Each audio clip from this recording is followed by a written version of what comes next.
my darlings. Welcome back to another episode of the Space Show. I wasn't quite sure where I was going with that. Welcome back.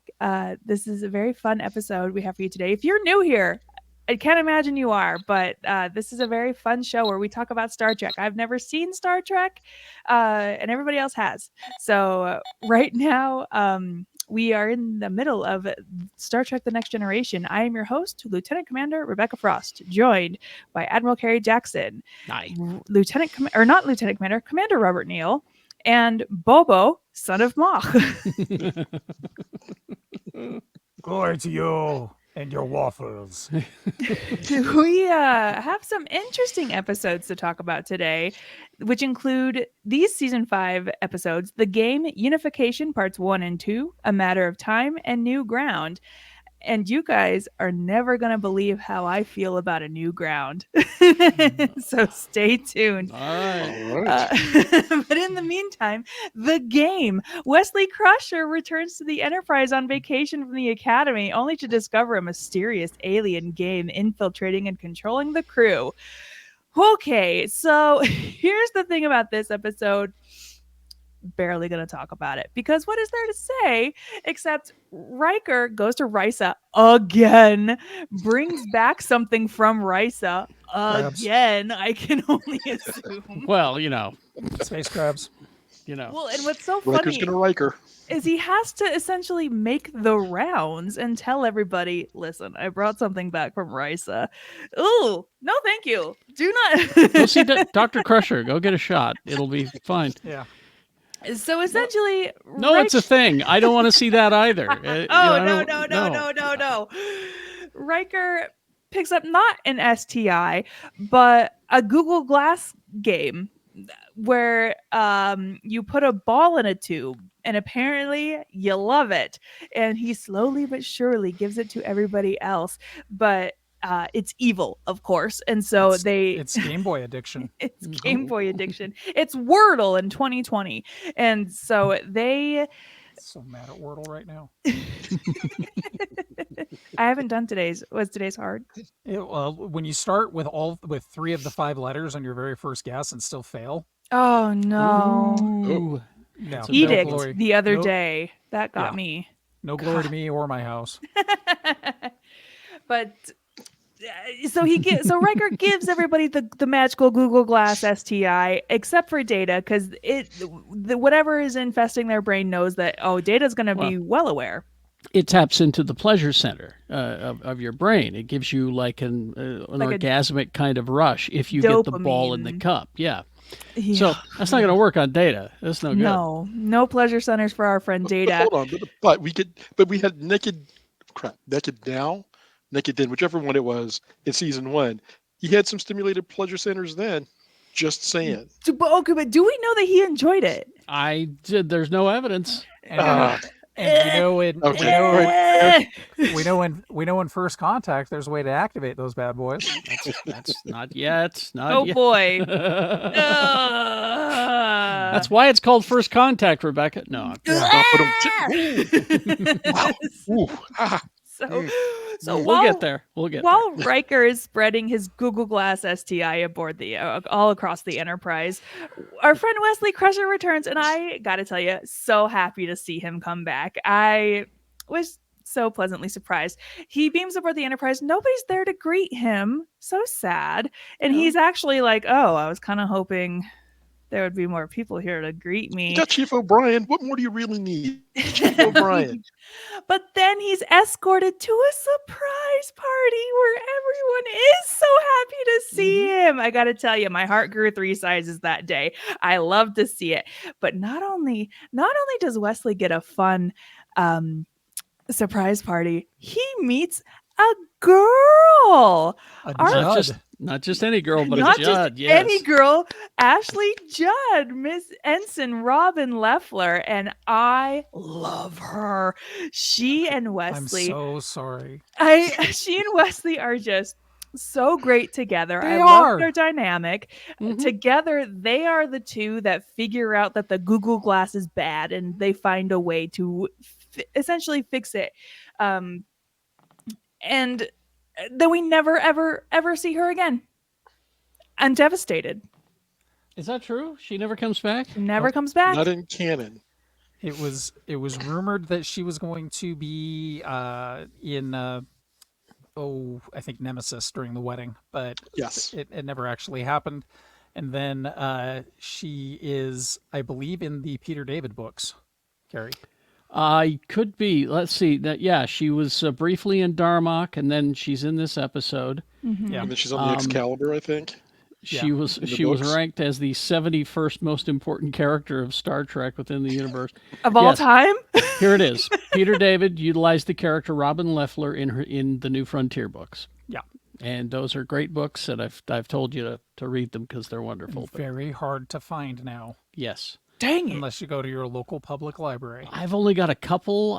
I gave away most of mine, but they were all wonderful, fun to read.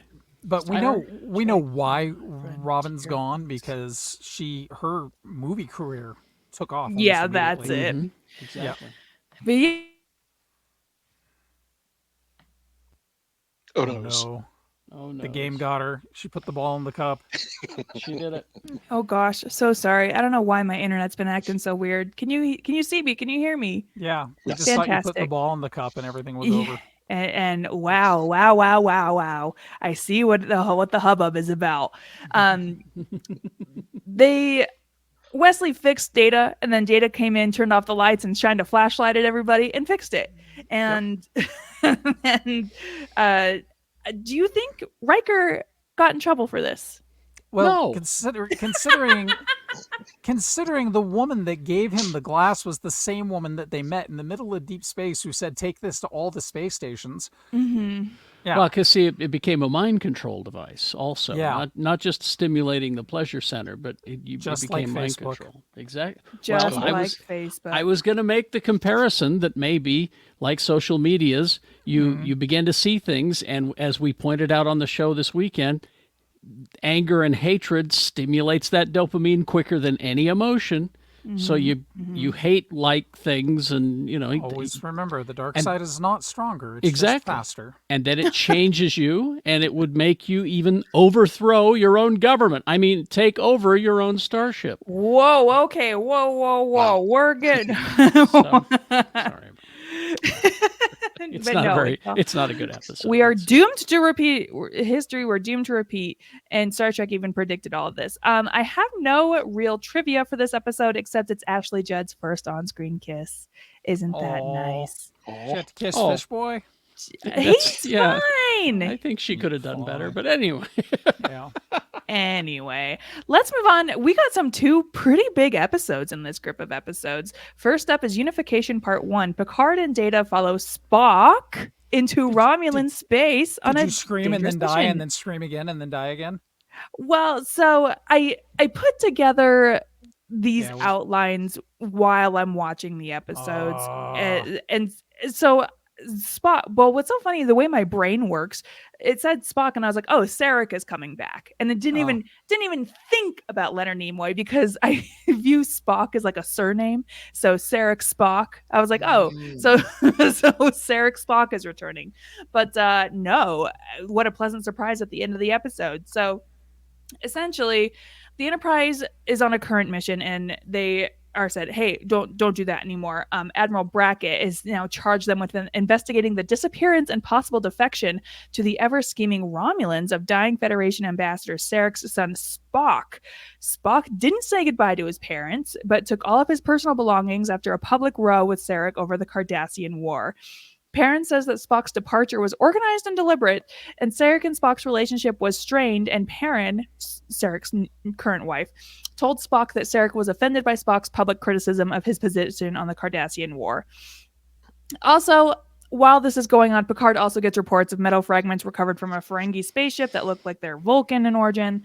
Blah, blah, blah, blah, blah. The Ferengi might have Vulcan ship. So Picard goes to visit Sarek, and Perrin is like, normally if it was anybody else I'd say no, but you guys are pretty close, because in case you forgot, they did a whole mind meld, so they're practically BFF. Yes. They touch tips.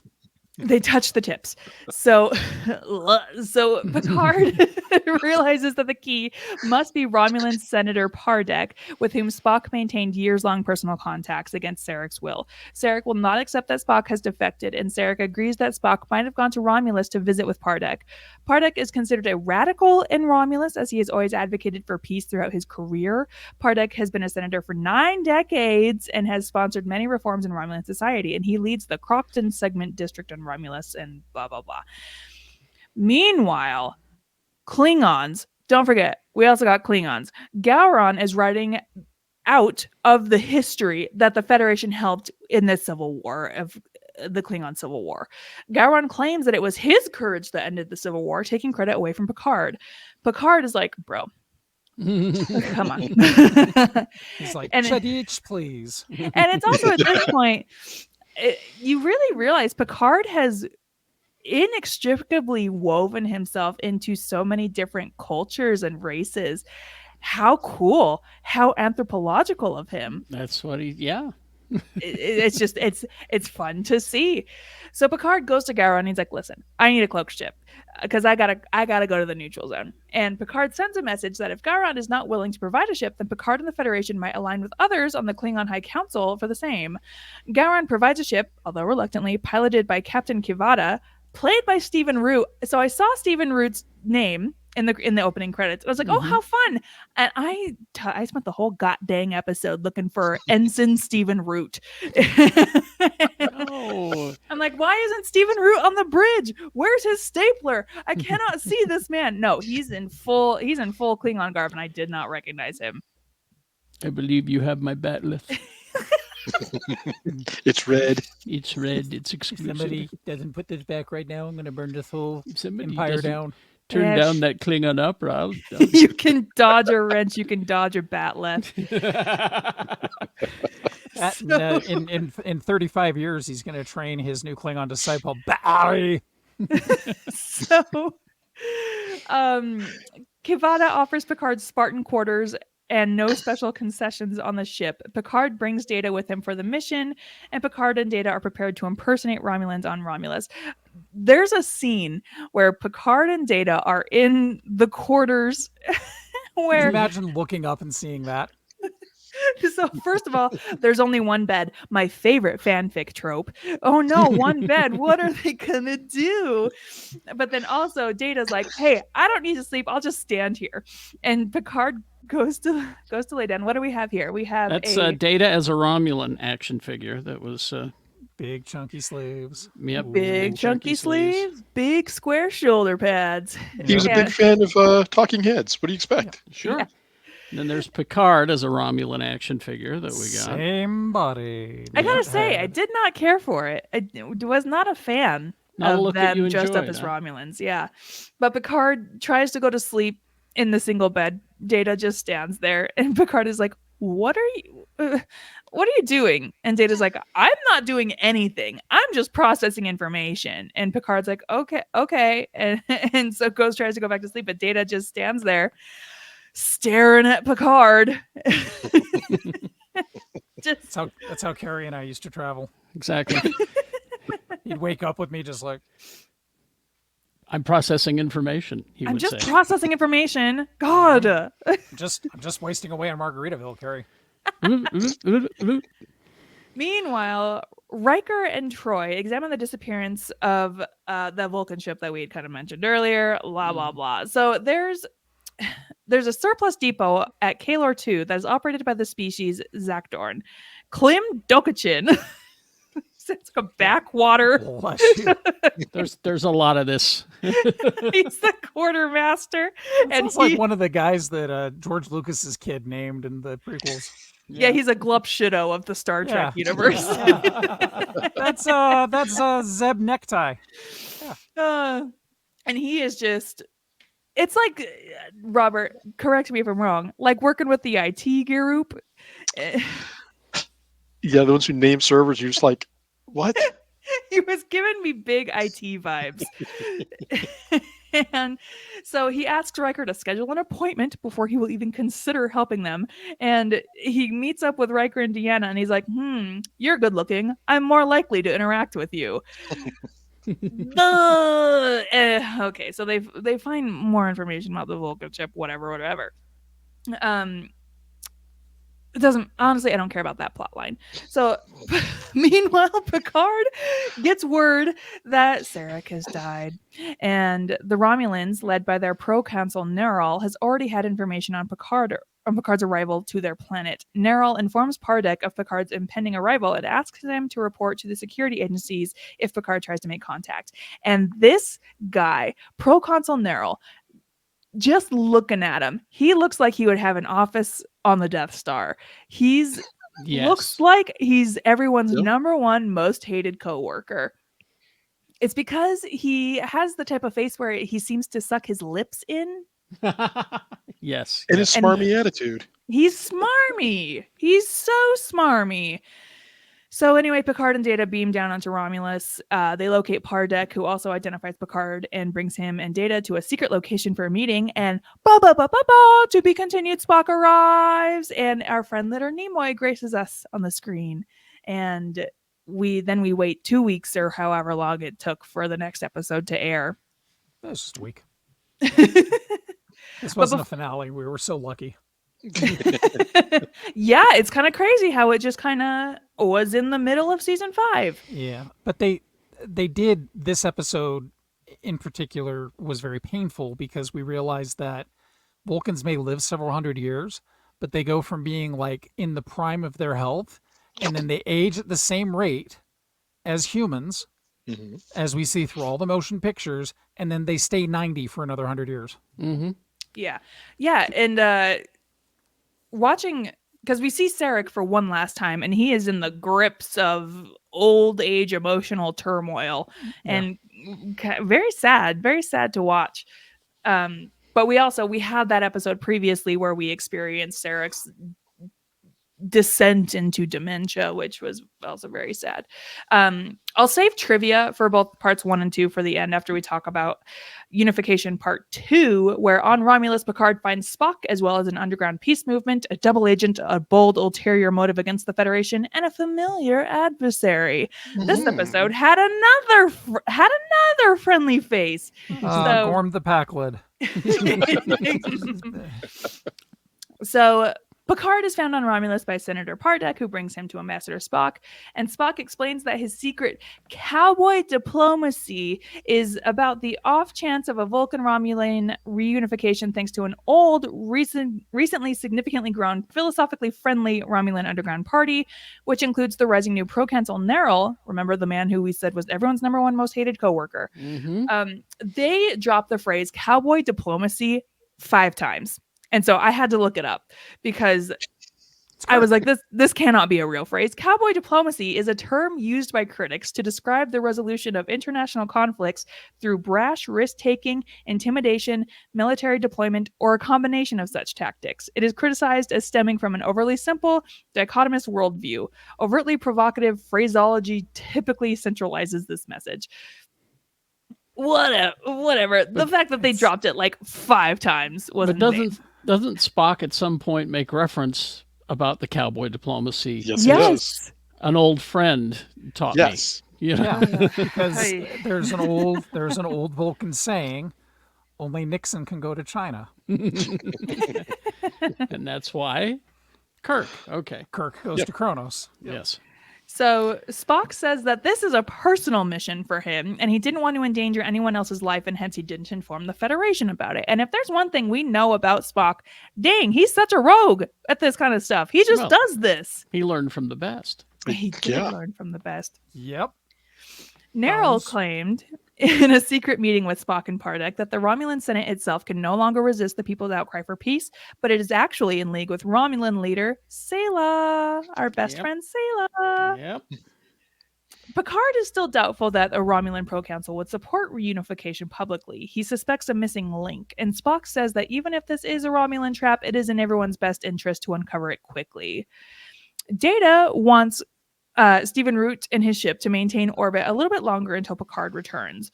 Klingon Captain Kivada isn't amused by the request, but agrees when Data claims he may be able to crack the Romulan encryption log, and this information is vital to Klingon intelligence agencies. It's also here that Spock and Data exchange views on virtues of emotional and cool logic qualities. Kind of a fun moment between Spock and Data. We love to see it. Meanwhile, Commander Riker is still investigating the stolen Vulcan ship, and he goes to this piano bar. Oh, not Jazz bar Risa. in space. Okay. And they specifically specify that she is the wife of a deceased smuggler. So therefore, it's okay if he bangs her. They have to get that out of the way, like, immediately. Well, So he's never killed needed my- an ethical reason before. You killed That my is husband. true. I guess it's okay if I sleep with you. And she's got 4 or 5 arms, and she's playing just the worst music I've ever heard in my entire life. And licking on a salt stick, which is apparently a nasty habit in the Star Trek-averse. So she says, you kind of need to pay attention for this guy named Omag, a fat Ferengi. To which I was like, that's all I need, and I tuned out for the rest of the plot. So Riker shares his findings about the stolen Vulcan ship with Picard. Picard orders Riker to Galorndon Core as Data finds an entry of a transmission from Romulus to a Balorian ship. The message transmitted was just 1400. Spock and Picard fear rightly that it all ties together in a Romulan war plot. Nerl had planned to announce his support for reunification at 1400 hours the next day. So the meeting between Spock, Pardek, Data, and Picard is interrupted by our best friend Sayla, who arrests all of them. Spock knows that Pardek has betrayed them, which is so funny because Pardek is like, what? We're all trying to find the guy who did this. And Spock is like, logically, you're the only motherfucker who makes sense. So In the library with a candlestick. Yeah. In the library with the candlestick. So Sayla, let's see. Riker gets an encoded message, seemingly from Picard, to hold position at the Galorndon Core. Sayla reveals it's a hard word to read. Sayla reveals that Romulans are sending a heavy air quotes peace envoy to Vulcan on 3 stolen Vulcan ships. Oh, you only knew about the one stolen ship. Clowns. And she is seen playing games on her phone, but when actually she's writing a speech. And she's like, Spock will give this speech. I made sure to add a lot of extra unnecessarily long words, so it sounds like you. And Spock will give this speech from Romulus to his people to welcome the envoy. And once the ships get there, the Romulans will take control via their invasion force. Conquest will become a way of life.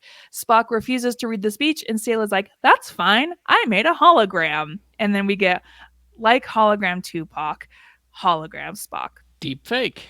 Deep fakes. The Hologram future is now. You're welcome.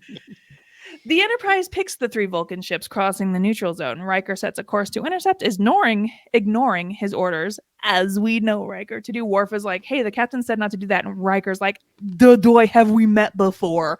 So Spock Dude, I'm in the and chair. Data, I'm the captain now. I am the captain now. Spock and Data team up and use their knowledge of Romulan access codes to escape and attack Sayla. Hilarious, because Data programs 3 holograms of his own, and one of them is Riker. And I was like, damn, that Riker looks off. And Picard even says, hey, maybe next time make a better Riker. It was the hair. It was the hair, because it was floppy and sloppy. Just like Pixar had to hold off on Monsters Inc. because they couldn't get the hair right. In the future, the same thing happens. You can't get the hair right. Still. So Sayla is imprisoned. The Enterprise receives a priority 1 distress call about the failure of environmental systems on a nearby colony. That's when Spock's message comes online, where Spock has actually altered the holographic message to read invasion force instead of peace envoy. Riker maintains course. Data uses the Vulcan neck pinch on Sayla, and they escape.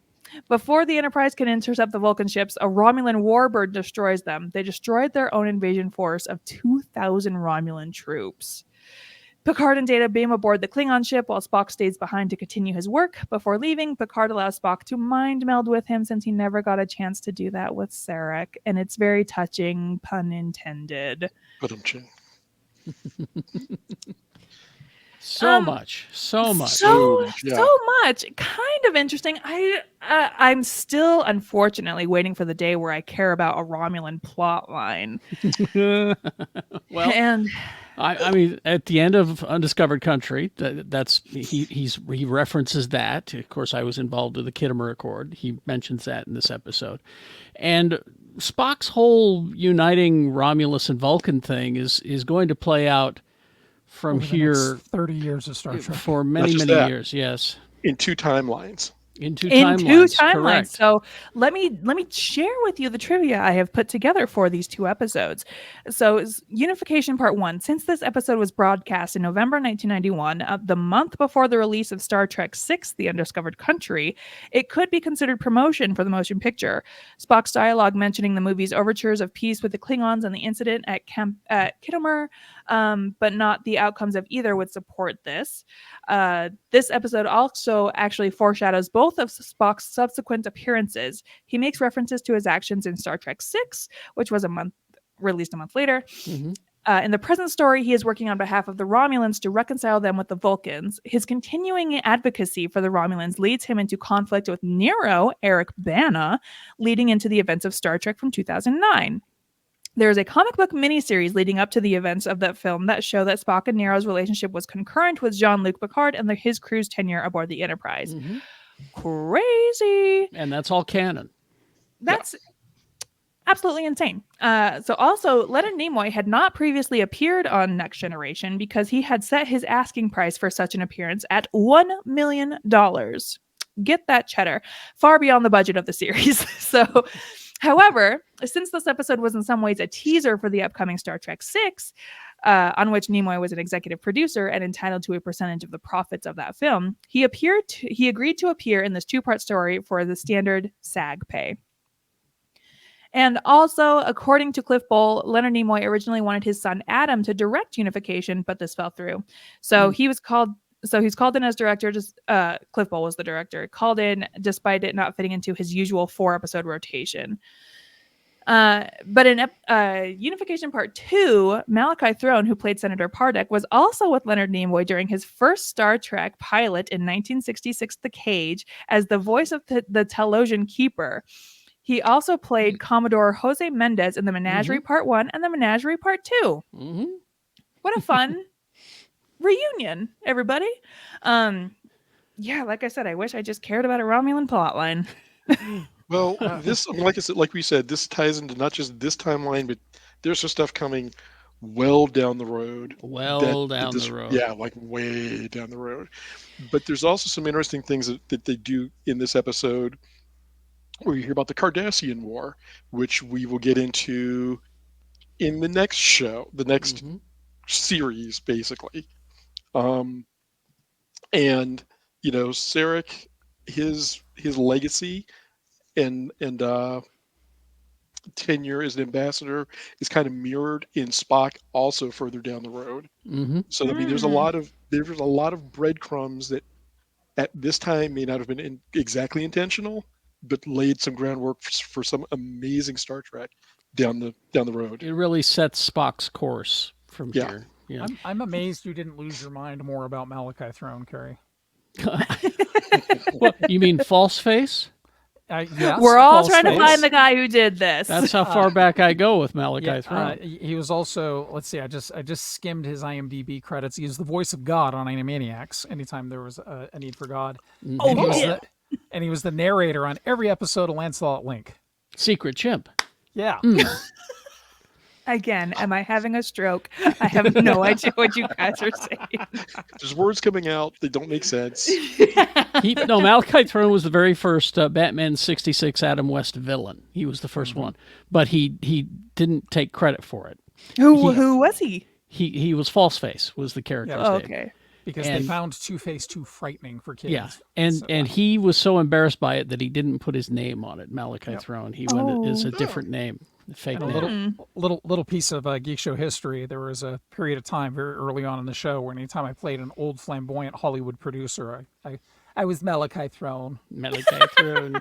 Yeah, it's a fantastic name, honestly. It is, isn't it? Yes. So it's Malachi Throne, putting in from the golden age of Hollywood.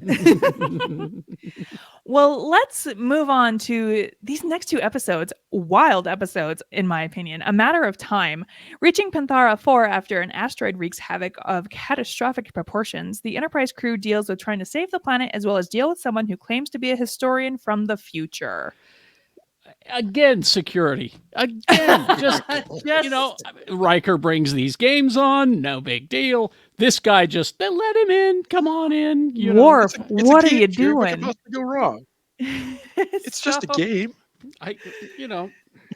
So the Enterprise, it's on its way to Panthara 4 to where an asteroid has impacted with an apocalyptic effect, first scorching and then lasting cloud and comparable to a nuclear winter. So while they are en route, an unknown vessel appears after a time-space distortion and beams aboard a history professor, Berlinghoff Rasmussen, played by Matt Frewer. And I looked up Matt Frewer because I was like, why is this name so familiar to me? Quite a lengthy IMDb history. Oh, yes, absolutely. Which I'm not gonna go into it. If you guys want to talk about it, it's Max Headroom. Max Headroom. Oliver Trask. Oliver Trask. Also, what was his character's name in Watchmen? Moloch. Moloch in Watchmen. Yeah. A storied actor. So he claims to be from Earth from the 26th century, which is 3 centuries later from where we currently are. This guy is obsessed with Picard and considers him a relic from the early days of space travel. Okay, first of all, get fucked, my guy. And he expects the whole crew to be questioned despite the possibilities of fraud or altering reality. And everybody goes along. Everyone is like, okay. Picard says that his credentials check out. How? How would you know if his credentials check out? Hi, this is Jean-Luc Picard calling from 300 years ago. Is this guy for real? Oh, he is? Okay. And Matt Frewer's on the other side saying, yes, I've been working with him for years. He's wonderful. Isn't he handsome? Based on the ship that he had, based on the ship that he arrived in and the technology that he has, we have no choice but to believe that he's from the future, and the crew is instructed to show every possible courtesy to him. He calls Data the Model T of androids. Oh. Nobody knows what that means, my guy. I think Aaliyah has something to say about it. So once on Panthara 4, Geordi goes on the planet, and Data devises a method to create a greenhouse-like effect. Their plan is to release CO2 in the atmosphere from 3 sub-Terran pockets, which will create an envelope of the gas to trap the sun's heat. Dr. Mosley is the head of the colony, and he's pretty cool. Data is worried about the tectonic stability of the drilling sites. The drill commences. Mm-hmm. See, to me, this was the interesting part of the episode. Yeah, right? I was like, could we do that? Would that work? I don't know, Can we do that here? So yeah. Rasmussen makes it apparent that he is there to watch the mission. He keeps checking his watch and checks on the progress being made by Geordi and Data in engineering. And by the way, he steals a piece of equipment when they aren't looking. Deanna obviously doesn't trust this guy. And he also tries to hit on Beverly, who's like, oh, I just want to know about the future of medicine. Can you just tell me about that? And listen, I know I'm not a captain of a starship, but if a historian from the future comes aboard my ship and says, wow, you never realize how mundane things are, weeks, days, or even hours before incidents, I would go, stop. Let's stop and reevaluate what we're doing, because it seems something major is about to happen. Something doesn't seem to be adding up. So suddenly, of course, alarms go off as the planet experiences 2 massive earthquakes at the 2 drilling sites, which triggers volcanic activity across the entire planet. The volcanic dust coming out due to the volcanoes will trigger a more severe ice age, compounding the effect of the asteroid. And Rasmussen steals a neural stimulator from Beverly and a tricorder from Data. The man's just thefting galore. Data and Geordi present an analysis to Picard that using the phasers of the Enterprise, they can ionize blah, science. And Picard wants our historian to share with him whether or not to proceed, and he refuses as he has his own prime directive. So Picard decides to go ahead with the gambit. It works. The atmosphere is cleared of all dust, and Rasmussen says, well, my job here is done. I'll be on my way. And Worf and Picard stop him as there are several missing objects in his purse. So Picard wants to search his ship, but Rasmussen is like, oh, no, Data. I'll let Data. And very logical reasons, because Picard can be like, hey, Data, tell me if this stuff is real or not. So the ship's door closes once Data and Rasmussen enter it. Once inside, he reveals that the ship came from the 26th century to the 22nd century, and this guy is a thief from New Jersey. He's Booster Gold. Yes. Do we expect anything less from a person from New Jersey? So he admits that he killed the occupant from the future and took control of the ship and became a time traveler himself. And his plan was to steal future inventions and then return to his time and make a fortune by, air quotes, inventing them. And now his plan is to abduct Data and take him back to the 22nd century. Because also in his assignments that he gave out to everybody, like, hey, tell me a little bit more about yourselves.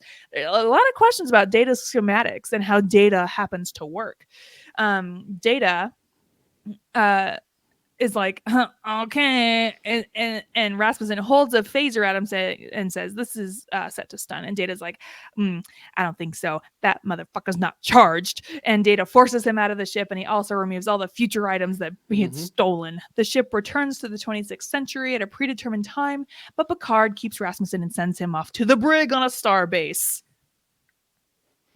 Fun. Welcome to the 24th century. And good luck, Matt. Bitch. I mean, it's a good episode from the fact that Matt Frewer is enjoyable to watch. He was delightful. I loved watching him. Anytime you see him in anything, he's delightful.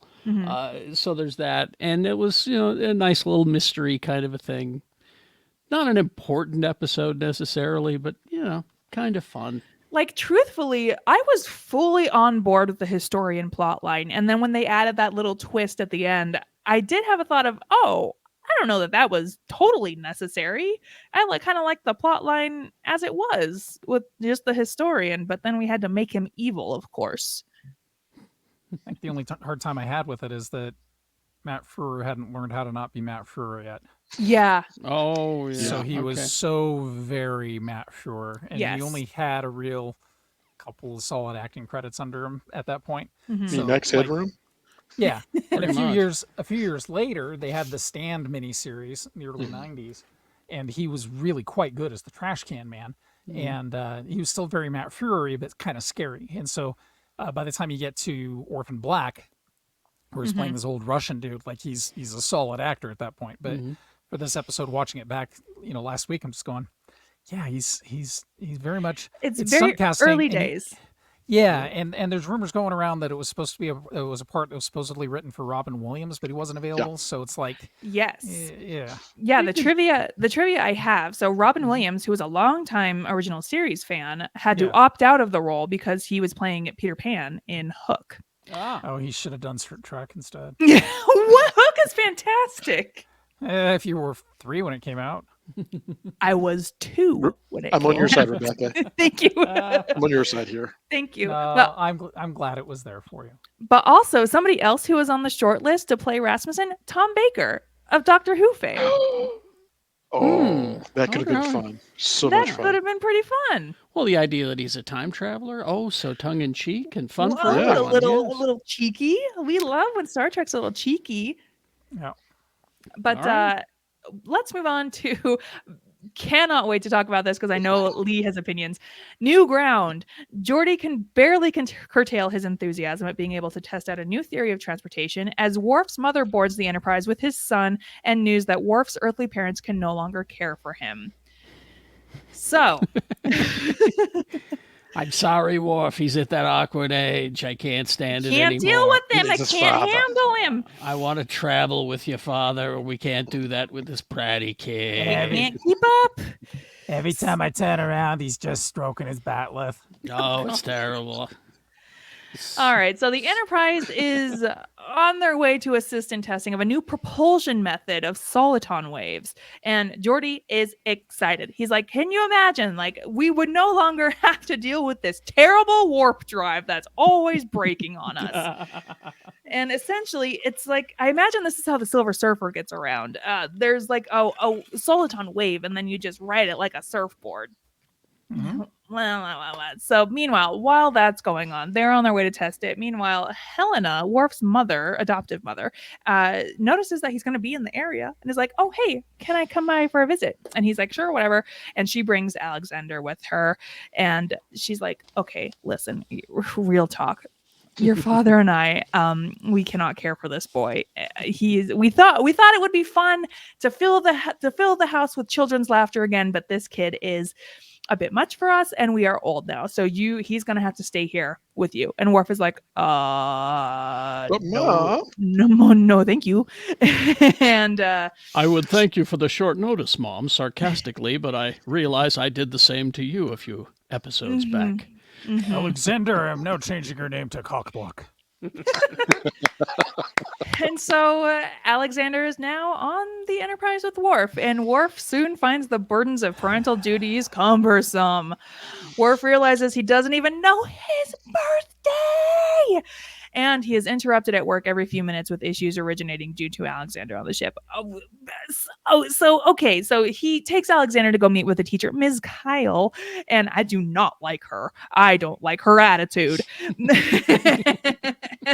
And so Worf goes to meet with Captain Picard because he has a scheduled meeting, and Picard's like, bro, why are you late? And Worf's like, I'm so sorry. My son's here. And then he keeps getting buzzed on his communicator because communicators don't seem to have a do not disturb function. And all of these things could be emails. Because Beverly's like, hey, we need to go over like his whoozy whatsy. And Miss Kyle's like, oh, we also need to go over his whoozy whatsy. And do not disturb on the communicator. These literally could all be emails. So problems arise with Alexander. Specifically, the frustrated schoolboy proves dishonorably mischievous. He steals a model of a lizard from his class, and his teacher asks Alexander to put it back. But Worf is upset that she accused him of stealing, but she was right, and the model lizard was found by Worf in Alexander's jacket. Worf explains the value of honor to Alex and tells him the moral tales from Klingon culture. The teacher complains to Worf after a few days, saying that Alexander is defiant and aggressive. Alexander still lies. Worf confronts him and says that he will now send him off to a Klingon boarding school who will teach him the lessons that Worf himself cannot teach. Because that's what we do, is we have kids and have other people raise them. Mm-hmm. I didn't. Yeah, except for you guys. Yeah. Deanna speaks to Worf and helps him understand that maybe Alexander feels abandoned. Maybe, if you think about it, since he was sent to his grandparents after his mother died, and now his father seems keen to get rid of him by sending him to a Klingon school. And also his grandparents have abandoned him. This kid is full of abandonment issues. Who could blame him? Meanwhile, the fun surfing experiment goes wrong. And the ship, oh no, things are in danger. So, long story short, the ship is fucked, and some aft shields have some gaps, and they've been radiated with ion radiation, and we got to evacuate some of those sections. But of course, Alexander is hiding in one of those sections, and it's actually very sweet. He's hiding in the zoo area where they were. And earlier, Ms. Kyle was explaining to them, oh, these lizards are endangered, and there's only 14 of them left on their planet. We have these two. We're taking them to a sanctuary. Blah blah blah. Very sweet. And so Alexander is there to look at them. So, for those listening at home, Lee has thrown on a cryon that says "Launch Alexander into the frickin' sun." It wasn't me.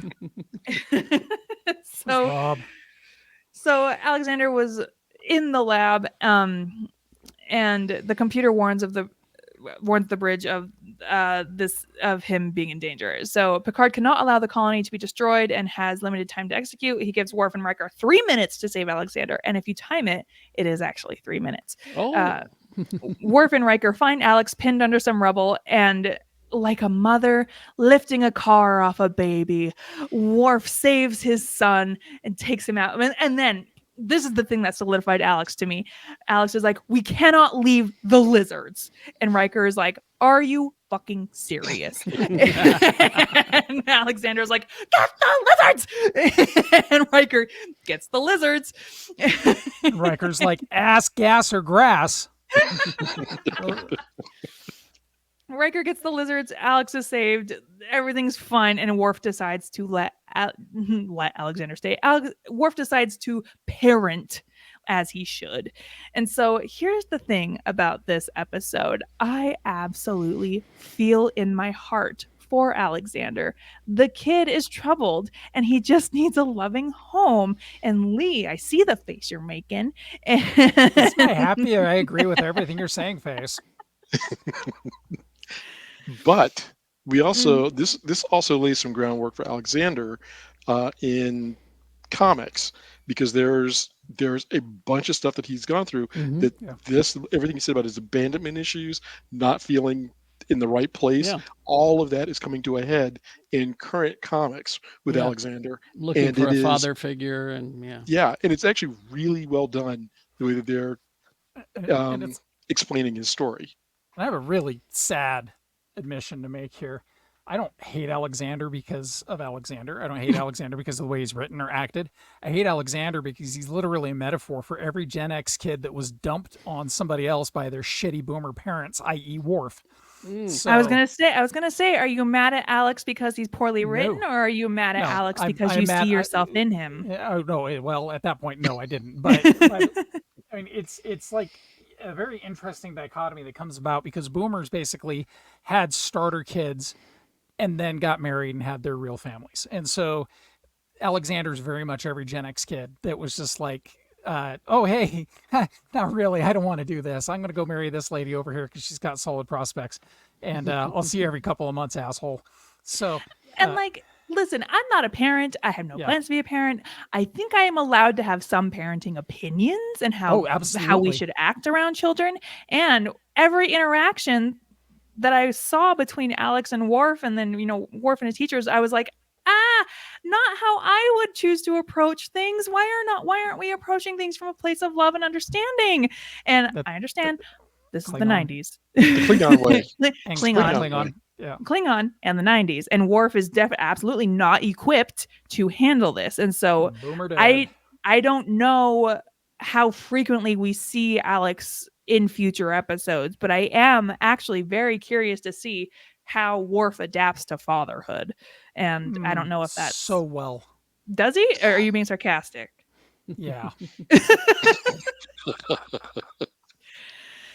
God dang it. Well, a bit of trivia for this episode.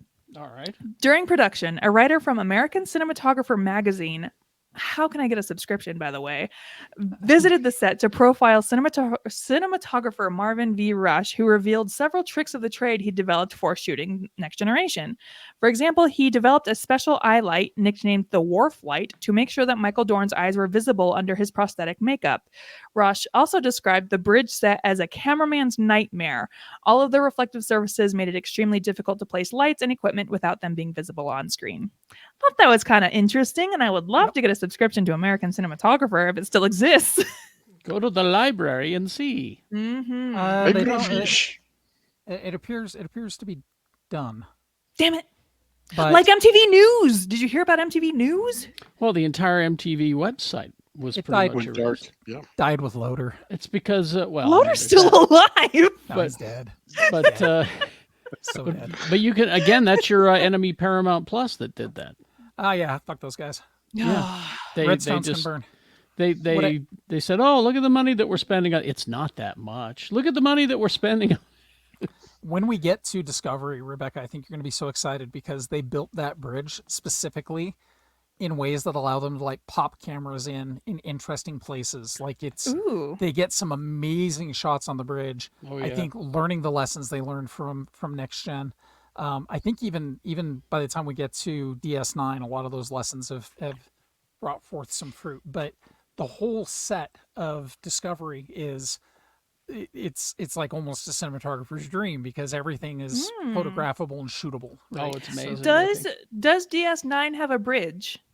Eventually. Yes. Two. Well, two two bridges. So many conflicting opinions. Oh yeah, there's ops on the space station. There's ops, and then there's the Defiant. Yeah. All right. The best spaceship ever.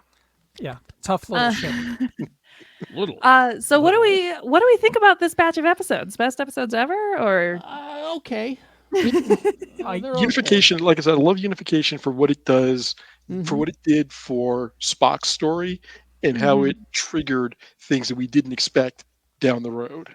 Unification is Star Trek's Age of Ultron in that what it sets up later is more significant than what it was. Begrudgingly, it makes me want to watch 2009 Star Trek. Have you not seen that? Begrudgingly? No, I don't like them, and you know this. I gladly watch those. Oh, I love the JJ ones. I love Eric Bana. I like 1 3/4 of them. Well, that is going to do it this week for us. Thank you guys so much again, as always, for talking about Star Trek with me. And thank you once again, as always, for your nice comments. I love it when you leave such nice comments. If you have a mean comment, don't. But go ahead, like this video if you're watching it at home. Leave a comment. And next episode, we are going to be talking about these episodes: Hero Worship, directed by Patrick Stewart, and Lee is very afraid. Violations, The Masterpiece Society, Conundrum, and Power Play. So excited to dig into those. I believe the Piper's Bill is due, is what these next episodes represent. Uh-oh. Well, until then, we will continue going where no man has gone before, but a lot of people have gone before. Thank you once again, my friends.